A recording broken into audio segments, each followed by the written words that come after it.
celebrarmos de forma un pouco anticipada o Día das Letras Galegas 2024, que ese ano vai dedicado á poeta Luisa Villalta. Non está de máis recordar que celebramos este día dende o 17 de maio de 1963, ano en que a poeta homenaxeada foi Rosalía de Castro, por ser o centenario da publicación de Cantares Gallegos, primeira obra do Rexurdimento galego. Dende entón, cada ano homenaxeamos a un autor ou autora que destaque pola súa produción literaria en lingua galega ou pola defensa de dita lingua. Para comezarmos, escoitaremos a actuación que vai realizar o coro do Recreo coa canción Sementeira.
Foi licenciada en Filoloxía Hispánica e Filoloxía Galego-Portuguesa, escritora e violinista.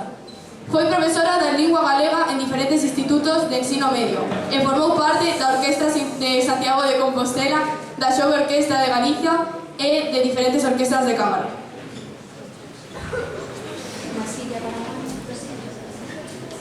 Ao longo da súa vida desenvolveu diferentes actividades culturais, seminarios, recitais de poesía, etc. Tamén colaborou de forma periódica con diferentes publicacións galegas e foi membro da Asociación de Escritores en Lingua Galega. Cultivou todo tipo de publicacións, narrativa, teatro, ensayo e especialmente poesía.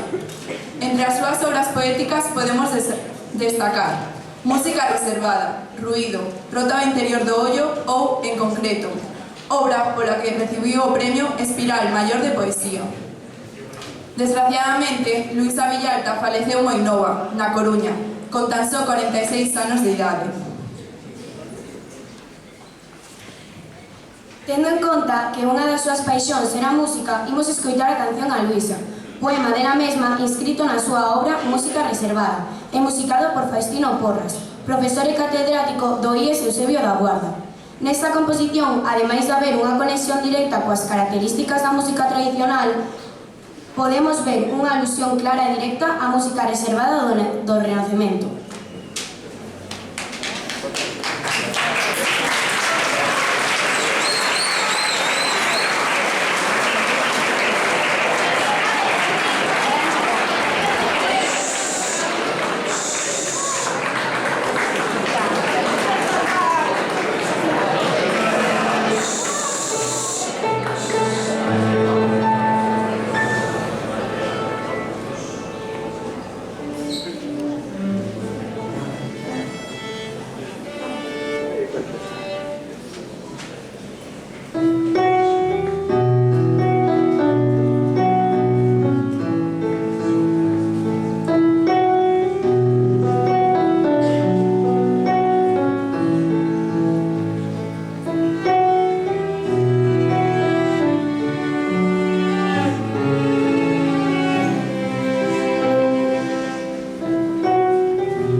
vida era a literatura. Como mostra, imos ler agora 3 dos seus poemas. A estación. Onde a nós nunca pasan os trens. Só chegan ou parten. Por iso tamén somos nós. A nosa última estación. O noso amor definitivo. Así podemos marchar, no único sentido posible, ou esperar o ábalo dos viaxeiros, para sentirnos expandidos nas miradas extrañas que chegan arrastrando as bambalinas do mundo, onde nós non hai nunca outro destino, para ser un anónimo fin, ou un glorioso comezo. Máis alá somente o mar, e a incertidume da luz, o extremo, o abismo, o espello detido en nós.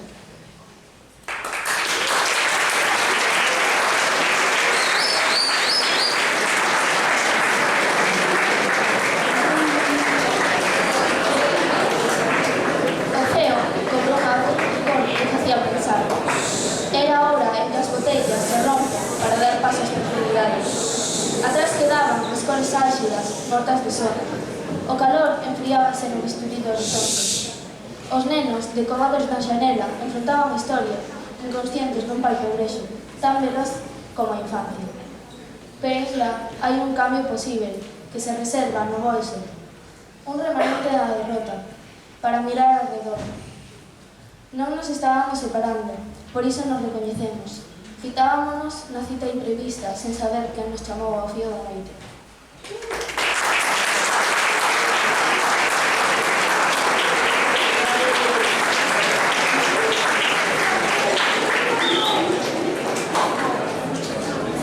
A cidade antiga. Non canto armas nen homes, nen bravos inocuos de guerra vencida. Non canto a defensa tremulante da entrega, nen o temor aniñado nos muros derruídos do público burgués.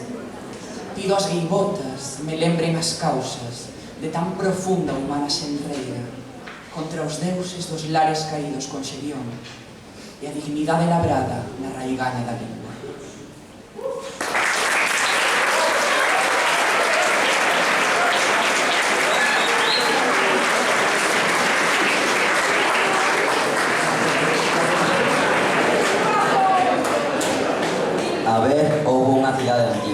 Situada entre nós, coluna, deusa, miraxe, lume, que segue insepulta a morarnos por dentro.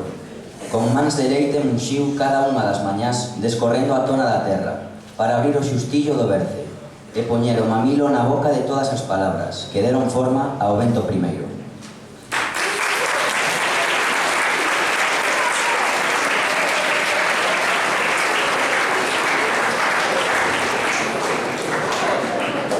Mais un vento sen son é agora quen de abanarnos a orixe e enrabechar a semente dos camiños.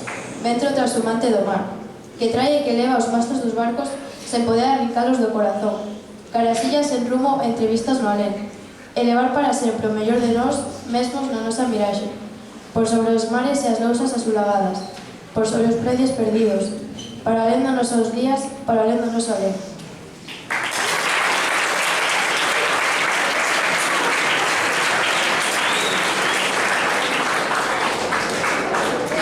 Modistiña a cidade fica, entre tanto Penélope dun rostro co espello cambiado, coas mans ocupadas na mediación das cadernas de couso e de arca para as facer coincidir coas máis inmediatas estructuras manequín do tempo.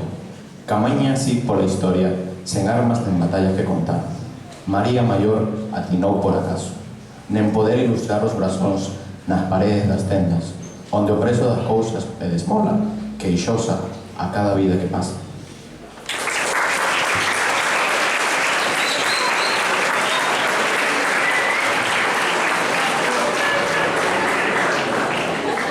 A ver, houbo e hai unha cidade envolta no vento perpetuo da ansiada destrucción. Pero entre nós, algúns de nós, columnas, deuses, miraxes, lumes mendicantes do tempo sobre as ondas que volven do vento, do rostro sigiloso, e con Tomás aniñamos el temor nos muros derruídos, xa invencíveis da memoria.